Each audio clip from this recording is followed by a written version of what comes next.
Supreme court में benches के इख्तियारात का केस मुकर्रर ना होने का मामला। सुप्रीम कोर्ट ने एडिशनल रजिस्ट्रार सुप्रीम कोर्ट को शोकोज नोटिस जारी कर दिया है। बताया जाए मुकदमा समाअत के लिए आज मुकर्रर क्यों नहीं हुआ। हुक्मनामा एडिशनल रजिस्ट्रार जुडिशल को ज़ाती हैसियत में तलब कर लिया। केस की समाअत कल तक मुलतवी कर दी गई है।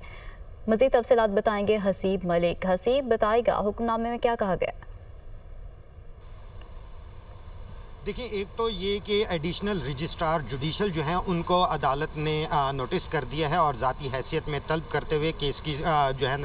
समाअत कल तक मुलतवी कर दी है। बेसिकली ये केस है 26वीं आइनी तरमीम के तहत आइनी बेंचेस के इख्तियारात का, जो कि गुज़िश्ता समाअत पर अदालत ने केस जो है सोमवार वाले दिन यानी कि आज समाअत के लिए मुकर्रर करने का हुक्म दिया था, लेकिन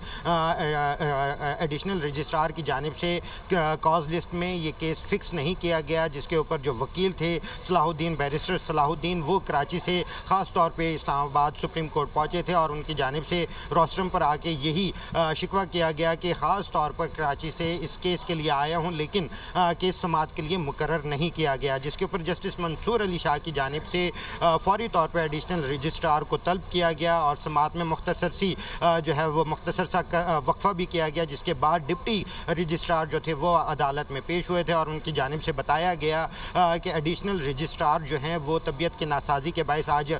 छुट्टी पर हैं, जिसके ऊपर अदालत की जानिब से ये इस्तफसार किया गया कि कहने के बावजूद, अदालती हुक्म के बावजूद समाअत के लिए केस को मुकर्रर क्यों नहीं किया गया, जिसके ऊपर जो डिप्टी रजिस्ट्रार थे उनकी जानिब से अदालत को बताया गया कि जजिस कमेटी का इजलास हुआ था और उसके अंदर ये फैसला किया गया था कि 27 जनवरी को जो है वो ये केस समाअत के लिए मुकर्रर किया जाएगा, जिसके ऊपर जस्टिस मंसूर अली शाह की जानिब से ये कहा गया कि मैं भी उस कमेटी का हिस्सा हूँ, लेकिन मेरे इल्म में तो ऐसा कुछ नहीं है, जिसके बाद अदालत ने हुक्मनामा तहरीर करवाया और अदालत ने एडिशनल रजिस्ट्रार जुडिशल जो हैं उनको नोटिस जारी करते हुए कल तक समाअत मुलतवी कर दी है। जी, समाअत कल तक मुलतवी कर दी गई है। हसीब, बहुत शुक्रिया आपका।